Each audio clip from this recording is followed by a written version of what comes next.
Hey everybody, this is Herschel from High School Top 200, and this review of Manurewa High School is brought to you by Fineline Barbers.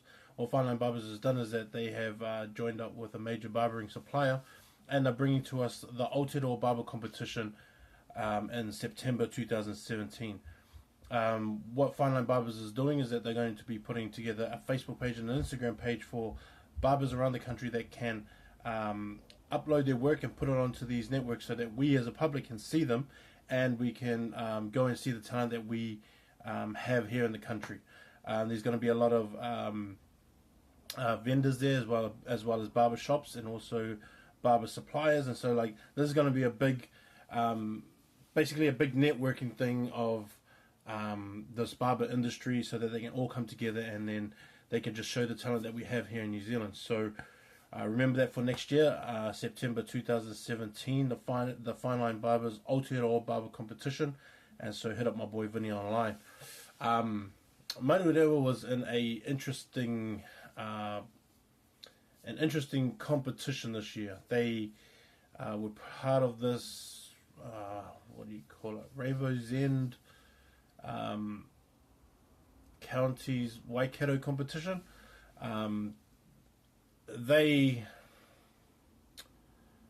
I can understand the reason why they were part of it, and that was more of a need of a competition to be in. The counties competition is not a strong competition. That's why Wesley has gone to the CNI, but they needed to be somewhere. They needed to be part of a competition where they had consistent games, and they just needed to keep the boys active, so when it did come down to, the top four time, they had somewhat prepared for it. St. John's was also from Hamilton, also in the same sort of position they were in, and they needed a competition to be in, and so they basically took that route too. Manurewa's only competition really was St. John's, and even in that case, St. John's was a top 10 school this year that even Manurewa wasn't really in their range of being able to beat them. So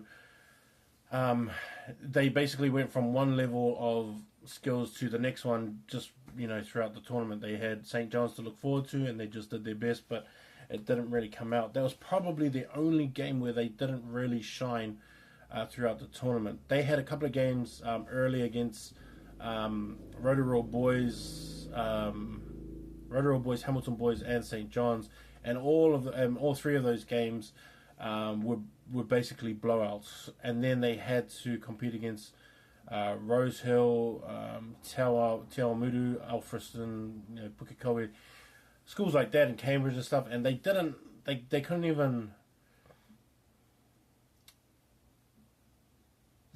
really gauge themselves on where they actually were from those games. And those are sometimes games where I think you come off the field and you feel like,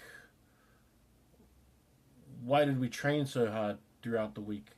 And then it kind of gets to you to a point where maybe your training standards do fall, because you know that you're going to get the W on the Saturday, and you don't train as hard and things like that, and then you sort of wait till the St. John's comes and rolls around, and then it takes a lot to lift yourself back up, and St. John's sort of had to go through the same thing as well.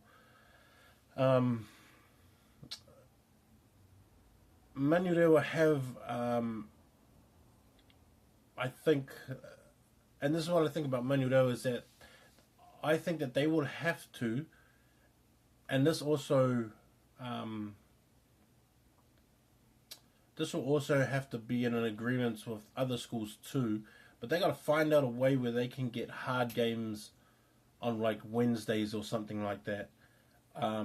Games that will really push them. I mean, if they're going to have such an easy game on the Saturday, I think they're going to find teams that are willing to play like maybe on a Wednesday, just to keep themselves up and to keep themselves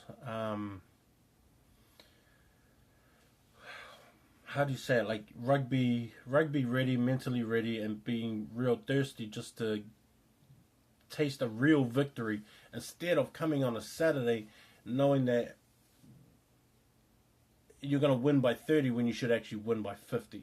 Something like it's got to have that kind of attitude, or you just let tries go by because you're just like, we're winning anyway. It doesn't matter. We're not going to lose. Whereas, and that's not easy for a teenager to sort of comprehend and be able to change that mindset. It's going to take a while for a kid to change that mindset, or be able to be in a position to change that mindset. So they're going to have to try and do something. The staff have to come up with some kind of way where they can find harder games, or find teams where they can play against, where they can get really good competition.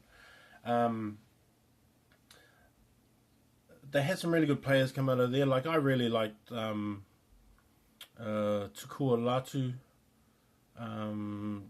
Tala was another one. What's his name? Penny Finau. He was another good player, and I really liked him. Like, I really like Tala. Like, he's like one of those he's like a real utility, like, because you can really play him at fullback and first five and second five and centre and wing, and he'll just do the same job that you want him to do all the time. And he's so talented, and I think if he was like at a bigger school, he would have been a really big deal. I mean, when I saw him play with the Chiefs, he was a lot different. He was a different player in the Chiefs under 18s than what he was for Manurewa, and that comes with the with being able to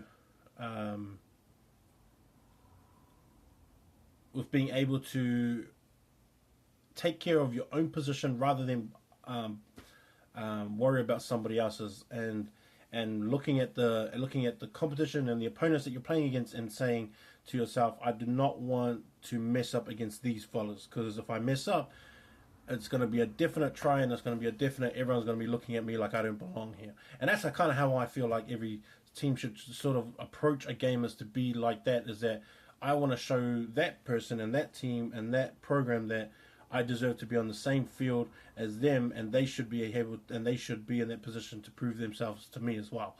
And so, like, with him, that's kind of how he played. And the same with Sampini was the same, as that he, at lock, I thought he was one of the better locks around, and he just worked hard and did his thing around the field, and was able to show the scouts and the scouts and selectors that he was someone that you should pay attention to. They have some good up and coming players like Hatini, Tohi, and the other one's Tavita, Kofeloa, I think his name is. And so I really want to see what they turn out next year, what they turn out like next year. But Manurewa's got to do something. They've got such a wide range of talent. They've got a lot of guys to choose from. They always have really good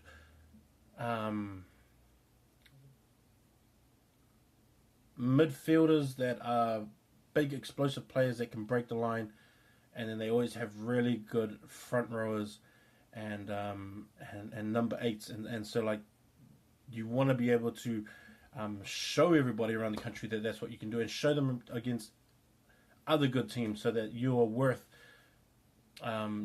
their time as well.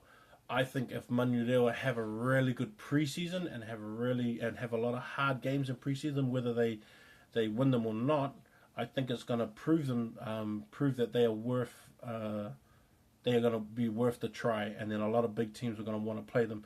So they should, because they got too much talent just to hide and just to keep them away. I hope they find a good competition, or I hope they rebuild on this competition and get players to or teams to step up.